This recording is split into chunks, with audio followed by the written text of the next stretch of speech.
Geralt of Rivia, the strongest witcher of all time, born to rid the world of monsters, versus the Dovahkiin, the last Dragonborn who rattles the world with his very voice. Can the Sword of Destiny strike down this monster, or will he crumble at the Dovahkiin's words? Let's find out.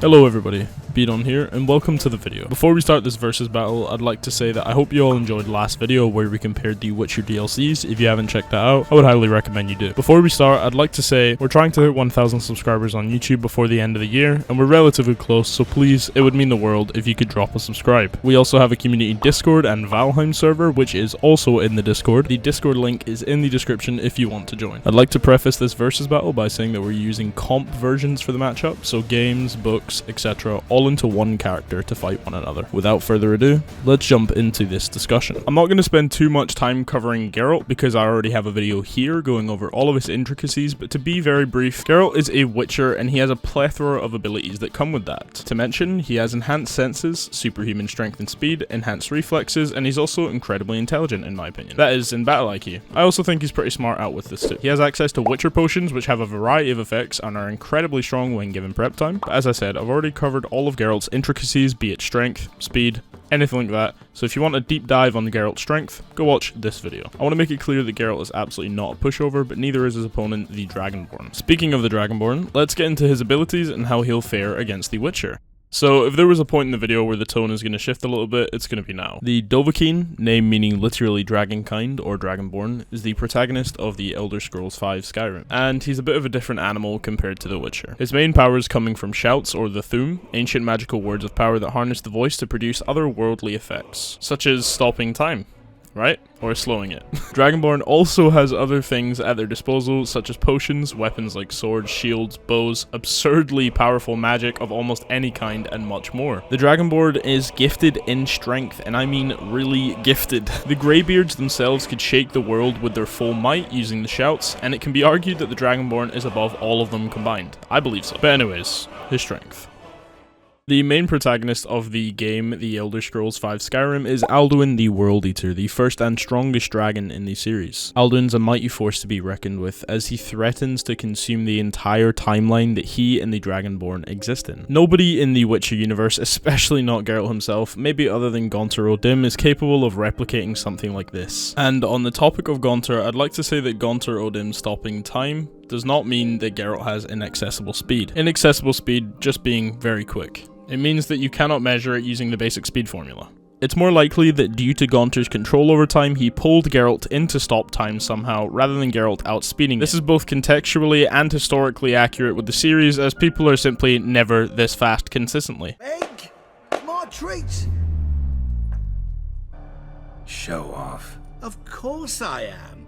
So Geralt can't quite squeak out inaccessible speed, but you know who can pull off something even greater? The Dragonborn, as spoilers, he defeated Alduin. As Alduin exists outside of linear time, which grants him immeasurable speed, which again is something that we can't measure in the regular speed formula. So, in layman's terms, pretty fast or something like that. The Dragonborn, right after dealing with Alduin's scaly ass, goes straight on to fight Miraak, who is much stronger and says he could have defeated Alduin easily ages ago if he wanted to. So at the very bare minimum, the Dragonborn is immeasurable with universe-busting tiers, as I have explained before.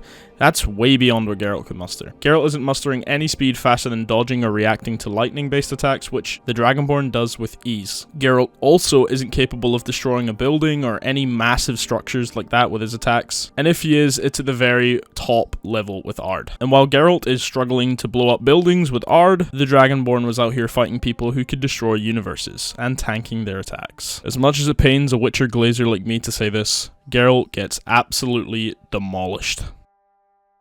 Oh, you thought that was the end of the video? We're just getting started. Oh, it's so on, baby, because now we've got equal stats. Equal stats basically means that it's the same speed, same strength, totally equal. And I'm not coping, okay? Call me a Geralt glazer if you want, I am not coping. This is a fun category to do, and honestly, I don't even think he wins it, but anyway, let's talk about it. Because of the toxicity limit on potions for Geralt before he dies from drinking too many, I'm gonna give him 5 potions to drink from and a white honey to cycle it again if he wants to. If I literally went over every decoction and potion, you guys would understand how broken it would be if I gave Geralt every single one of these at the same time. yes, I believe he would win in that case. But that's not really fair. I'm sorry, but Geralt's not going to have a lemonade stand of Witcher potions and decoctions on standby anytime he wants to fight the Dragonborn. So the 5 we are going to give him are Blizzard, which slows time when killing enemies, White Rafford's decoction, which is an immediate heal for him, a Leshen decoction, which is a portion of damage is returned to the attacker, an Ekimara decoction, which makes it so that damage dealt by Geralt regenerates his health, and an Ancient Leshen decoction, which makes stamina regen faster on each sign usage. So basically, Geralt can stun or push you off your guard with Ard, he can light you afire with Igni, he can make you do something against your will or stun you momentarily, scrambling your brain with Axii, he can put you to sleep with Somni under certain conditions, he can block your magic with Helitrope, and he also has a around body or maintained magical shield with Quen. And last but not least, Geralt is an expert swordsman, and he is absolutely going to beat the shit out of the Dragonborn in sword to sword. Now that we've covered Geralt's baseline,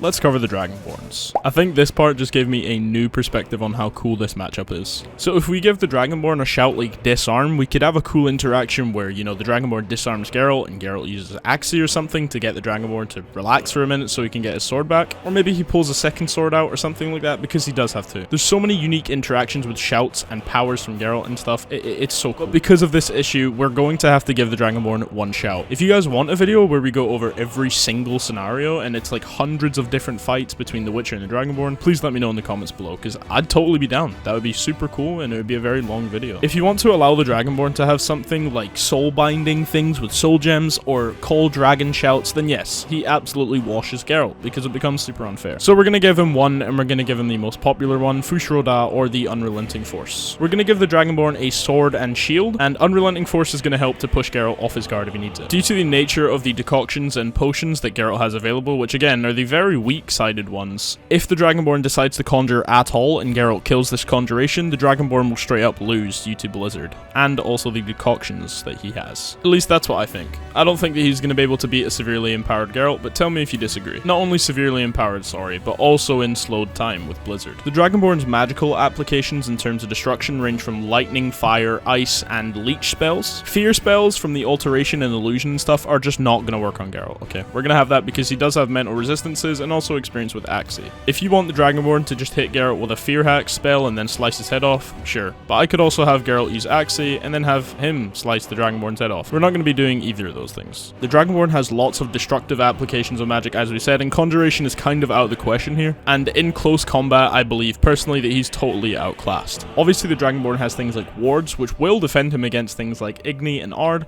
where we're also not just going to give the Dragonborn an infinite mana pool, such as Geralt doesn't either. The Dragonborn also has restoration spells that are going to heal him. I think that covers everything that we can talk about for both people, so let's move on to the conclusion. That is going to conclude the video for today, guys. Please be careful in the comments not to bully me too hard if I forgot something. These universes are both absolutely massive, and there's no way that I don't forget something that would give a character the edge. I tried to make it as fair as possible in the equal stats, and I have Geralt over the Dragonborn in the scenario that I created. Please let me know who you think wins in the comments below. I'm always up for discussion, and please let me know if I made any mistakes that you think I should have considered in this video. Again, I'm always trying to improve as a content creator, and I know that my upload schedule hasn't been the greatest recently, but I'm really going to crack down on that now, I promise. My next video is going to be a continuation of the Witcher 2 content that we had going on the channel after the Witcher 1 playthrough. If you haven't seen that, I highly recommend that you check it out. I tried my best in this video.